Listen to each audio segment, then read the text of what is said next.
اس میں نہ تو ڈیٹ چینج جس طرح وہ پرانا ہوتا تھا کہ کسی کا نام نکال دیا اس کی جگہ اور رجسٹری درج کرتی. فائدہ اس کا یہ ہے کہ یہ کرپشن کا سد باب ہو گیا. یہ لگا 2024 آ گیا اور یہ ایک اس کو نمبر ایشو ہو گیا. جس ڈیٹ کو بیان ہوئے یہاں پہ رقبہ آ گیا, یہ مالیت آ گئی اس کی. اس کے بعد تاریخ فیصلہ جب پاس ہوئی ہے یہ چیک نمبر آ گیا اور یہ فرد آئی ڈی آ گئی اس کی. یہ فرد آئی ڈی ہے, جو کمپیوٹرائز فرد ہے اس کی آئی ڈی یہاں پہ بھی آ جانی ہے.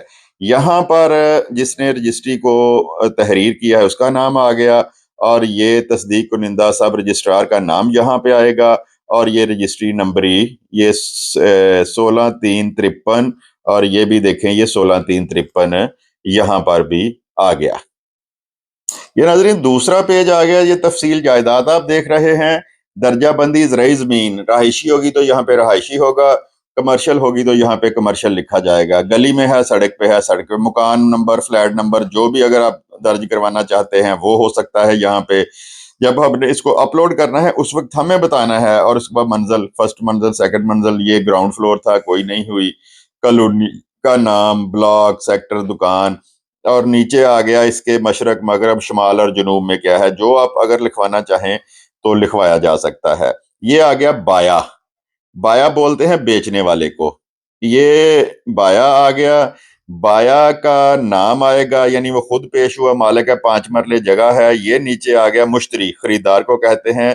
یہاں پہ خریدار کا نام آ جائے گا. اس کو غور سے دیکھ لیں, اگر آپ نے بھی کوئی کروائی ہے یا کروانی ہے تو اس سکیچ میں آپ کو ملے. یہ انتقال پاس ہو چکا ہے, دیکھیں یہ کمپیوٹر سے لکھا ہوا پیپر کے اندر اس کو منظور شدہ, یعنی کہ اس کا انتقال جو ہے وہ پاس ہو چکا ہے. اچھا جی, یہ اس کے جو فیس ٹیکس تفصیل لکھا ہوا ہے اس کے اوپر گواہان دونوں آئیں گے, ان کا نام وغیرہ, آئی ڈی کارڈ وغیرہ لکھے ہوئے تھے, وہ میں نے آپ کو نہیں دکھائے, فولڈ کر دیے ہیں.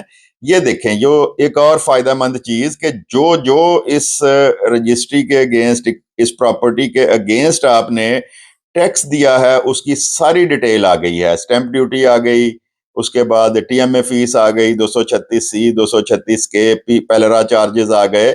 تو یہ ہے وہ اس کا اچھا پہلو, اس کا اچھا نظام کہ ہر چیز کرسٹل کلیئر آپ کے سامنے آ جائے گی. آپ کیلکولیشن کر سکتے ہیں کہ میرے پیسے کتنے لگے ہیں اور مجھ سے وصول کتنے کیے گئے ہیں.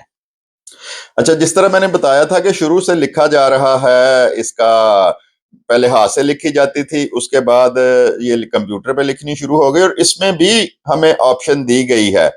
یہ جو پیج ہے اس میں ہم وثیقہ بھی اپنا کسی نہ کسی حد تک لکھ سکتے ہیں. جو ہم نے ڈیٹیل دینی ہے وہ یہاں پر از خود لکھی جا سکتی ہے. تو یہ ہے اس کا پڑھنے کا طریقہ کار.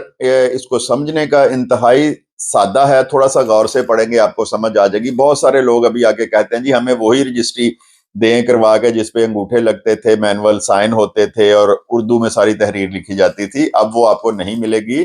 اس کا جو متبادل ہے وہ یہ ای رجسٹری سسٹم لے چکا ہے.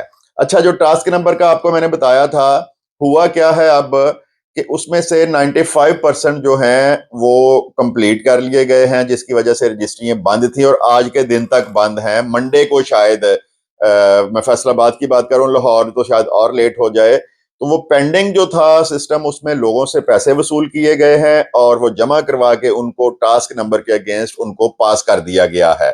اور جو کچھ ڈاکومنٹ جنہوں نے پیسے نہیں دیے شاید ان کو کینسل کر دیا جائے یا بلاک کر دیا جائے. اب فائدے اور نقصان کی بات کر لیتے ہیں اس نظام کی. تو بیسیکلی تو یہ فائدے کے لیے نظام بنایا گیا ہے, اور اگر کرپشن کا باب درمیان سے ختم کر دیا جائے تو بہت اچھا نظام ہے. لیکن جس طرح میں نے بتایا کہ رشوت لے کے بغیر واجبات کے ڈاکومنٹ رجسٹرڈ کر لیا اور وہ اڑ گیا. جس طرح گورنمنٹ نے اب چیک اینڈ بیلنس کیا ہے تو وہ رجسٹریاں اڑی ہوئی ہیں. کرپشن کا اگر خاتمہ ہو جائے, پہلے جب ڈاکومنٹ کو رجسٹرڈ سب رجسٹرار آفس نے کرنا ہے تو تمام فیسز اگر چیک کر لی جائیں تو سیم ڈے آپ کو رجسٹری پاس ہو کے آپ کے پاس انتقال آپ کے ہاتھ میں آ سکتا ہے. یہ تو بہت ہی اچھا فائدہ مند نظام ہے. لیکن جس طرح ہمارے اداروں میں, ہمارے ملک میں, افسران میں کرپشن کوٹ کوٹ کر بھری گئی ہے, تو وہ اس میں بھی کوئی نہ کوئی چیز نکال لیتے ہیں. اس کا ایک ویک پوائنٹ یہ ہے کہ سسٹم آٹو اس کو ایکسیپٹ ہی نہ کرے. اگر اس میں اس کو اس مربے کو اس چیک کو اس ایریے سے کم مالیت کے اسٹامپ جمع کروائے گئے ہیں، تو جب ہم نے اپلوڈ کرنے ہیں تو سسٹم اس کو ایکسیپٹ ہی نہ کرے، ہونا تو یہ چاہیے، لیکن ابھی یہ انہوں نے نہیں کیا۔ 1,60,000 کا اگر کوئی چلان جمع ہونا ہے FBR کا، اگر 160 روپے بھی آپ جمع کروائیں گے تو وہ اپلوڈ ہو جائے گی رجسٹری۔ اس کا سدباب ہونا چاہیے۔ آہستہ آہستہ اگر یہ ساری چیزیں کنٹرول میں آ جائیں تو پھر یہ بہت اچھا نظام ہے۔ جو پرانا سسٹم تھا اس میں بہت زیادہ گپلے تھے، کمپیوٹر پہ ایک دفعہ جو ٹاسک نمبر لگ گیا، کمپیوٹر پہ ایک دفعہ جو رجسٹری نمبر لگ گیا، اس کو نہ آگے کیا جا سکتا ہے نہ پیچھے کیا جا سکتا ہے۔ جس طرح پہلے لوگوں کی رجسٹریاں نکال کے اپنی رجسٹری اس میں شامل کر دی، نام بدلا دیا اس میں، جب ڈاکومنٹ نے کمپیوٹر پہ چڑھ جانا ہے، نہ نام بدلایا جا سکتا ہے، نہ اس کا ڈاکومنٹ نمبر بدلایا جا سکتا ہے، نہ اس میں کوئی تبدیلی کی جا سکتی ہے۔ تو آہستہ آہستہ انشاءاللہ امید ہے کہ یہ نظام بہتر ہو جائے گا، لیکن گورنمنٹ کو اور اسپیشلی ڈپٹی کمشنر جو اس ضلع کا ہے اس کو اس پہ مکمل چیک اینڈ بیلنس رکھنا چاہیے۔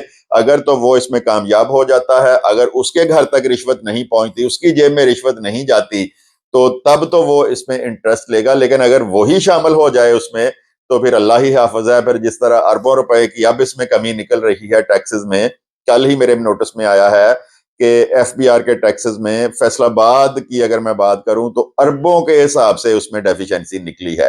تو یہ تمام چیزیں جو ہیں وہ ختم ہو سکتی ہیں۔ امید ہے کہ ویڈیو آپ کو پسند آئی ہوگی، آپ کی معلومات میں بھی اضافہ ہوا ہوگا، تو لازمی چینل کو بھی سبسکرائب کریں اور ویڈیو کو بھی دوسرے دوستوں کے ساتھ جو ملک سے باہر ہیں، جو ادھر ہیں، جو پراپرٹی کا کاروبار کرتے ہیں، ان کے ساتھ شیئر بھی کر دیا کریں۔ کل ایک نئے چیپٹر کے ساتھ حاضر ہوں گے۔ خدا حافظ۔